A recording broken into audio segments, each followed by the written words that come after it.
Morning dear friend, कैसे हैं आप सब। आशा करती हूँ अच्छे होंगे। मैं स्मिता मिश्रा आप सभी का स्वागत करती हूँ आपके अपने चैनल पढ़ो इंडिया हिंदी में। तो चलिए भाई, आज की क्लास में मैं आप सभी के लिए रिसर्च के कुछ महत्वपूर्ण प्रश्न लेकर आई हूँ। आप सभी लोग अपना मूल्यांकन कर सकते हैं, ठीक है। तो चलिए स्टार्ट करते हैं, लेकिन उससे पहले कहना चाहूँगी आप लोग जो है हमारे टेलीग्राम चैनल है उसको ज़रूर से ज़रूर ज्वाइन कर लीजिए।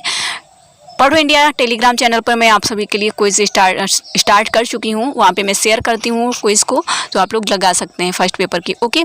और साथ ही साथ यदि आप फर्स्ट पेपर के साथ साथ आपका सब्जेक्ट हिंदी साहित्य है तो आप हमारे इस चैनल को जो है फॉलो कर सकते हैं। पढ़ो इंडिया हिंदी के साथ साथ एडू क्लासेस एक कदम सबके साथ पर जो है मैं हिंदी साहित्य पढ़ाती हूँ, ओके। चलिए स्टार्ट करते हैं आज की क्लास। उम्मीद करती हूँ आप सभी तैयार होंगे। यदि आप फर्स्ट पेपर तैयार करना चाहते हैं तो आप हमारा ये वाला चैनल ज्वाइन कर लीजिए, पढ़ो इंडिया हिंदी।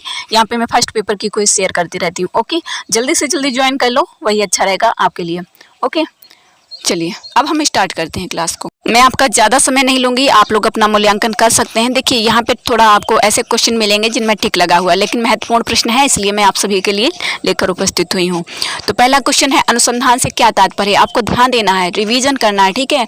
जो चीज़ें आपको याद रखना है, यहाँ पे प्रैक्टिस करने की कोई ज़रूरत नहीं है कि मैं कहूँ आपको जो है देखिए मैं इतने प्रश्न लेकर आई हूँ, इसमें इतने नहीं आए तो आपका एग्जाम क्वालिफाई नहीं होगा।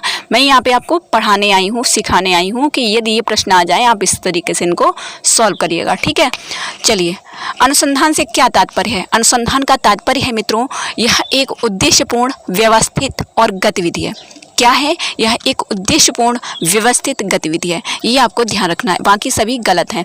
मैं जो फर्स्ट और इस तरीके से आपको यहाँ पे अभी जो है टाइम है इसमें ऐसे ही रिवीजन करना है कि करेक्ट आंसर आपको देखना है कि करेक्ट आंसर क्या है, ठीक है। अभी तक आपने बहुत अच्छे से पढ़ा होगा, लेकिन इस समय आपको सिर्फ और सिर्फ करेक्ट आंसर देखना है।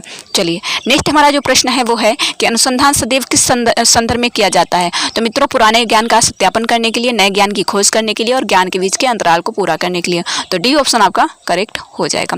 प्रश्न नंबर 3 हमारा है मित्रों, निम्नलिखित में से एक अच्छे अनुसंधान का लक्ष्य क्या होना चाहिए।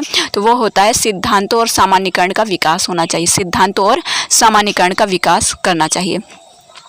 एक श्रेष्ठ सिद्धांत क्या है, एक ग्रेड थ्योरी क्या है, एक ग्रांड थ्योरी क्या है। तो ये है अध्ययन विषय में घटनाओं का व्यापक स्पष्टीकरण होता है। डी देखकर आप डी ऑप्शन मत लगा दीजिएगा, उपरोक्त सभी नहीं है, ठीक है। प्रश्न नंबर 5 जो है वो है कि निम्नलिखित में से कौन सा विचार यह दर्शाता है कि ज्ञान अनुभव से आता है। तो ये आपका किससे आएगा, अनुभववाद से आएगा, है ना। प्रश्न नंबर 5 का डी ऑप्शन करेक्ट हो जाएगा। चलिए प्रश्न नंबर 6 देखिए आप लोग, एक सिद्धांत को किस रूप में परिभाषित किया जाता है। एक सिद्धांत जो है उसको किस रूप में परिभाषित किया जाता है मित्रों। करेक्ट आंसर आपका हो जाएगा व्यवस्थित, संबंधित कथनों का संग्रह और सामान्यीकरण। तो सी ऑप्शन करेक्ट हो जाएगा। चलिए प्रश्न नंबर 7 देखिए आप लोग।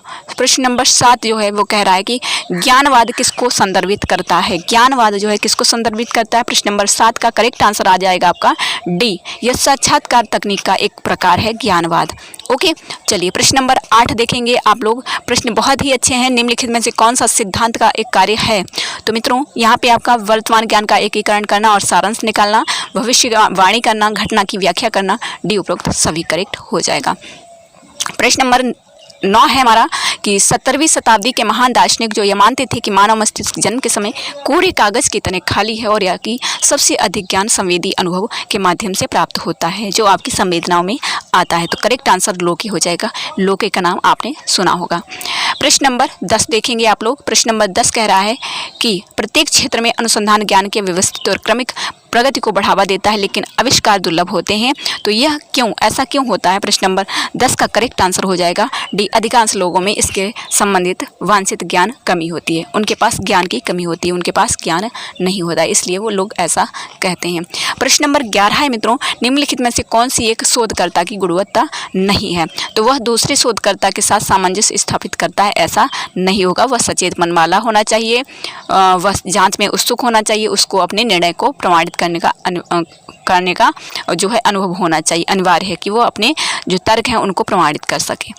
प्रश्न नंबर 12 है आत्मविज्ञान का अर्थ क्या है, मेटाफिजिक्स क्या है। तो मेटाफिजिक्स को आप देख लीजिए, हो सकता है यहाँ से प्रश्न पूछा जाए। प्रश्न नंबर 12 है यह प्रकृति की परम वास्तविकता की खोज करता है।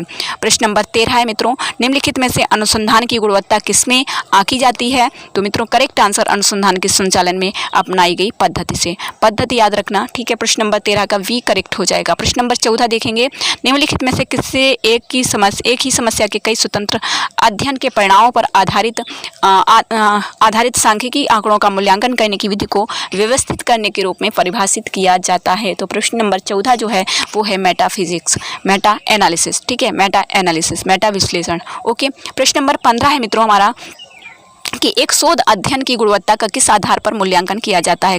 क्लास बहुत ही छोटी रहेगी, मैं अधिक से अधिक अभ्यास कराने, प्रैक्टिस कराने और रिवीजन कराने का प्रयास कर रही हूँ।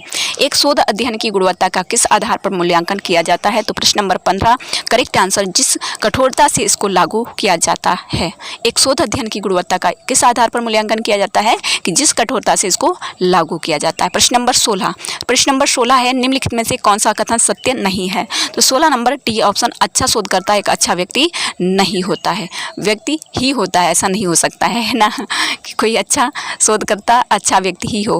प्रश्न नंबर 17 आप देखेंगे कि निम्नलिखित पत्र साहित्य में से कौन सा अनुसंधान कार्य के प्रकाशन का विशेष रूप है? तो प्रश्न नंबर 17 करेक्ट आंसर जनरल देखिएगा, पब्लिक करते हैं ना। तो प्रश्न नंबर 18 देखेंगे आप लोग। प्रश्न नंबर 18 क्या कह रहा है कि निम्नलिखित में से आधुनिक समाज में अनुसंधान का मुख्य कार्य कौन सा है? तो करेक्ट आंसर यहाँ पे मित्रों आपका हो जाएगा प्रश्न नंबर 18 का ए ऑप्शन, फर्स्ट, सेकेंड और फोर्थ। पूर्व लेखन पर आलोचना क्यों करेंगे भाई? आप शोध करने जा रहे हैं, आलोचना करने नहीं जा रहे हैं, ठीक है। तो ये कट हो जाएगा, बाकी सभी सही रहेंगे।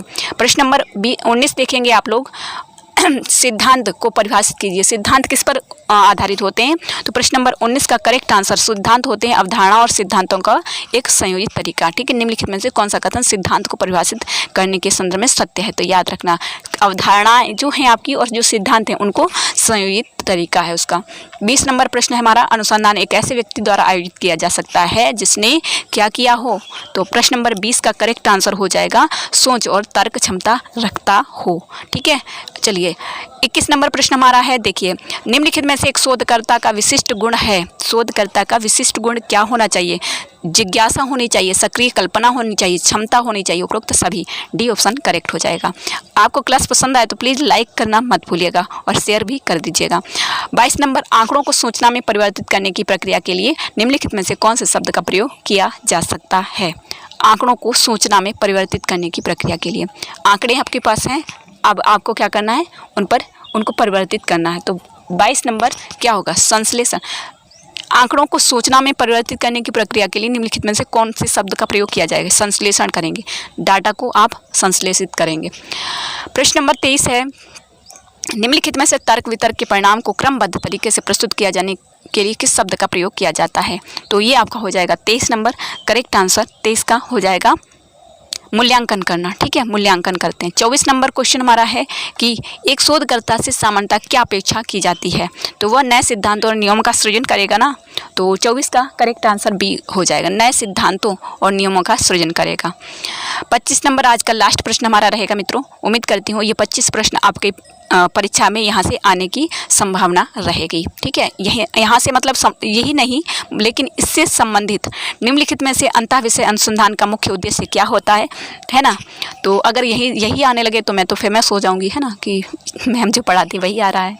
निम्नलिखित में से अंतः विषय, लेकिन हाँ, हिंदी के लिए मैं जो पढ़ाऊंगी वही आएगा। आप लोग ट्रस्ट करके हमारे साथ जुड़ सकते हैं, ठीक है। 25 नंबर करेक्ट आंसर आपका क्या हो जाएगा?